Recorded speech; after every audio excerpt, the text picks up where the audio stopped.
by the laws of material nature. The laws of material nature are unbreakable. Nobody can go around them, nobody can avoid them, nobody can stop them. They're going to act. Why? Because the laws of nature are the laws of God. Rishikesha, Rishikena. He is the law, actually the Lord of all the senses. So we can understand that everything that we're doing is happening only by His grace. He is the doer in all bodies. We are not the doer. If we were the doer, then we would have to be in charge of everything: our heartbeat, our digestion, the neurotransmitters in our brains, and so on. I mean, come on. We don't have that much intelligence. He does. He has enough intelligence to operate all these bodies perfectly. And by His expansions and extensions, which are the laws of material nature, He is there even within the atom. And everything that happens is just a reflection of His energy. Now the atomic physicists are getting down to the level of subatomic particles, and these particles start to exhibit properties of consciousness. Talk about a freak out. I mean, study quantum mechanics sometimes. You want to freak out? Look at quantum mechanics and the logic of quantum mechanics, which is completely illogical from a material point of view. And yet, these are the building blocks of the material world. Well, how is it working? Because it's Krishna. We can subdivide the atom, put them in an atom smasher and shoot particles at an atom and smash it into a million little pieces and keep analyzing and analyzing the result. And what's the result? The tinier pieces break up into even smaller pieces, and those break up into itsy bitsier pieces, and so on, unlimitedly. Krishna is just playing with us, He's just leading us on a wild goose chase, because the scientists have not accepted the basic truth that consciousness is the foundation of all existence. Brahma. The Brahman is the root substance, the basic material of everything. Please don't sit on the cord. Thank you. So when this Brahman, or consciousness, becomes transformed into the various material elements, then again, by the laws of God within every atom, everything is manifest. But we're not doing it. He is doing it. Okay? So when we understand that this God's consciousness is unlimited and is within everything, then we understand He is present everywhere and in everything. And so there's no question of our being separate from God, even for a moment. He's always with us. Even though we're an individual and He's an individual and there's some difference between us, still, in another way, we're always together with Him. We're always one with Him, because He's providing all the elements and energy and functions for our body and our mind and everything that we think we are, everything that we think we do, is only Him. Rishikesh. So the next one is Padmanabha. Padmanabha means Lord Brahma took birth from His lotus navel. His navel isn't an ordinary navel, it's a lotus navel. The lotus flower, if you've ever seen it, is very, very beautiful. And there are so many parts of Krishna's body that are shaped in a similar way to the lotus, and therefore they're very beautiful. Like His lotus feet, His lotus eyes, His lotus mouth, His lotus navel, like that. They all bear some resemblance to the lotus flower, which is considered the most perfect form in the material world. The lotus flower is very beautiful. I don't know if you've ever seen one. It's similar to a water lily, but not exactly. It's more beautiful. It has these beautiful leaves. They're shaped. They're sort of shaped like like that. It's hard to explain. Anyway, if you've ever seen one, you'd never forget it, because the lotus flower is just exquisite.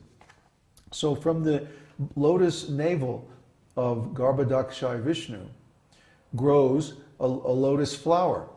And then when the flower opens, Lord Brahma is there. And then Lord Brahma takes the material elements created or emanated by Garbhodakshaya Vishnu, and he creates all the material forms from them. So Padmanabha, Padma means lotus, and Nabha means birth, or place of birth. So Lord Brahma's place of birth is the lotus navel of Garbhodakshaya Vishnu. And then the next name, Amara Prabhu. He is the master of the demigods who gives them jurisdiction over the affairs of creation and maintenance of the material universe. So now are you starting to get an idea of who this verse is about, or at least this line of this verse? He is talking about that Krishna is unlimited, cannot be measured by Brahma. He's the master of the senses. Brahma took birth from his lotus navel. He's the master of the demigods who gives them jurisdiction over the affairs of creation and so forth. That can only be Garbhodakshaya Vishnu. So this line, at least, of this verse is talking about Garbhodakshaya Vishnu. The first one is about Krishna. Well, Krishna, Garbhodakshaya Vishnu is just an expansion of Krishna for the purpose of creating the material world. Garbhodakshaya, remember, he's the expansion who lies down in the Garbhodaka ocean, in the bottom of the universe. No, it's not the causal ocean. It's the ocean of material elements, material creation. After the Karna ocean is the causal ocean. So Lord Mahavishnu lies down on the Karna ocean, and he emanates the universes, and each universe is like a coconut. Has a shell on the outside, and it has like an opening on the inside, and then there's water, just like in a coconut. And that's the Garbhodaka ocean. So Lord Vishnu, Mahavishnu, Karnadakshaya Vishnu, expands himself into each universe as Garbhodakshaya Vishnu. Garbhodakshaya Vishnu lies down on the ocean of Garbhodaka inside the universe. No, that's not the ocean of milk. The ocean of milk doesn't exist yet, because the ocean of milk is part of the Bhumandala. Okay? So, yeah, it's really complicated. But then it should be complicated, because this world is complicated. Not that, God created the world in 7 days. Right? That's like the kindergarten version. That's the simplified version, the weekly reader version, did you still have that in school? Weekly reader? Reader's Digest. Yeah, the Reader's Digest version, there you go. That's the condensed version, but the elaborate version is there in the Vedas. For example, it's said in the Nicene Creed, they say that there was nothing created without Lord Jesus. Well, who is Lord Jesus then? Is he God? No, he's not God. He's the Son of God. Well, who is the Son of God? Well, Lord Brahma. Lord Brahma is expanded from the form of Garbhodakshaya Vishnu. And there's only God. That's the only thing that's in the universe at that time is God. And the material elements, of course. But the only living being is God. So, therefore, Garbhodakshaya Vishnu gives birth to Brahma, and then Brahma goes on and creates everything else. So the people who wrote the Nicene Creed must have known this, but you can't find the explanation anywhere in the Bible, neither the New Testament or the Old Testament or the Apocrypha or any of the books of the Bible. So what's going on? They must have had access to this information, and then they made the creed, but they didn't want other people to have access to the Vedic information, so they hid it. But we have the whole explanation of how the universe is created. Is there a question? What's your question? He's called the super soul of the total living entities. Garbhodakshaya Vishnu, right.